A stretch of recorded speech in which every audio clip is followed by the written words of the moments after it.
Kuna wakati umewahi kujikuta unajaribu kumshawishi mtu fulani, lakini kadri unavyojaribu kumwelewesha ndivyo anavyozidi kukupinga. Labda ni rafiki, ni mwenza wako, au mfanyakazi mwenzako, au hata ndugu ya karibu. Unajua kabisa kwamba una hoja nzuri, lakini bado hakubadilishi msimamo wake.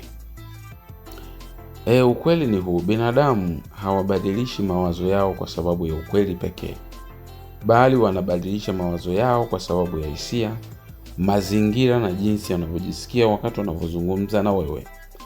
Katika video hii nitakuonyesha mbinu 7 za kisaikolojia zitakazo kusaidia kubadilisha mawazo ya mtu bila mabishano, bila kulazimisha na bila kuharibu mahusiano. Hakikisha unatazama hadi mwisho, kwa sababu pointi ya mwisho ndio watu wengi huiharibu bila kujua. Mbinu ya kwanza: anza kwa utulivu. Tunasema go in calmly. Anza kwa utulivu. Kosa kubwa ambalo watu wengi hufanya ni kuingia kwenye mazungumzo kwa hasira au jazba. Kisaikolojia, mtu anapohisi ameshambuliwa, ubongo wake huingia kwenye defensive mode. Hata kama unasema ukweli mtupu, atakataa kila kitu. Kwa mfano, ukimwambia mtu wewe huwa huelewi kabisa, umekosea, moja kwa moja ameshajifunga. Lakini ukisema naelewa unachosema, hebu tuangalie hili kwa utulivu, unakuwa umefungua mlango. Utulivu wako unamwambia ubongo wake, hapa niko salama. Na mtu anajisikia salama, ndipo anaanza kusikiliza. Lakini ya pili, jaribu kumuelewa kwanza, ambayo tunaita practice empathy. Empathy ni kukubaliana na mtu. Empathy ni kuelewa kwa nini anafikiri vile. Badala ya kuuliza kwa nini una mawazo haya ya ajabu, unaweza ukauliza, ningependa kuelewa nini kilikufanya ufikie uamuzi huu. Hii ina athari kubwa sana kisaikolojia, kwa sababu mtu anapohisi ameeleweka, anashusha ulinzi wake. Watu wengi hawataki kushinda hoja, wanataka waeleweke. Ukishamfanya mtu ajisikie anaeleweka, ndipo unaweza kumuongoza pole pole kwenye mtazamo mpya. Lakini tatu, tunasema ni find common ground. Kwa maana tafuta watu mnaokubaliana nao, au tafuta vitu ambavyo mnakubaliana navyo. Kabla hujaanza kuonyesha tofauti zenu, anza na kile mnachokubaliana nacho. Yaani ile pointi ambayo wote wawili mnakubaliana nayo ndio anza nayo. Kwa mfano, nafikiri sote tunakubaliana kwamba tunataka maisha bora, au sote tunataka suluhisho, sio ugomvi. Hii hufanya nini? Inabadilisha mazungumzo kutoka mimi dhidi yao na kuwa sisi dhidi ya tatizo. Kisaikolojia, mtu akiona uko upande wake, atakupa nafasi ya kumshawishi. Lakini 4, simulizi zinashinda takwimu.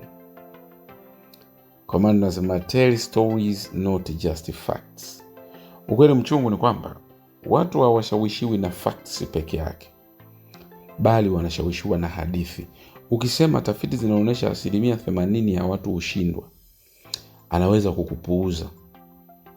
Lakini ukisema kuna mtu mmoja nilimfahamu alikuwa anaamini kama wewe, unaamsha hisia zake. Hadithi hupenya ubongo kwa urahisi, humpa mtu nafasi ya kujiona ndani ya simulizi, lakini humpunguzia kinga ya kupinga. Ndiyo maana dini, matangazo na viongozi wakubwa hutumia stories, si namba tu. Lakini ya 5, mfanya ajiulize maswali. Tunasema open the door to introspection. Badala ya kumwambia mtu uko wrong, muulize, unadhani ingekuwaje kama hali ingekuwa tofauti kidogo? Au je, kuna uwezekano mdogo kwamba mtazamo mwingine unaweza kuwa sahihi? Maswali mazuri hayashambulii, hayamrishi, yanalazimisha ubongo kufikiria upya.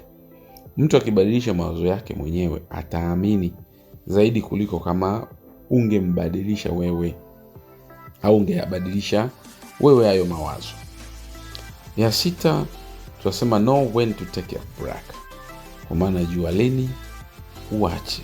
Kuna msemo mmoja unakwambiaga dansa mzuri ni yule anajua ni muda gani nitakiwa niondoke kwenye stage. Wakati mwingine jambo bora zaidi unaweza kufanya ni kuacha mazungumzo kwa muda.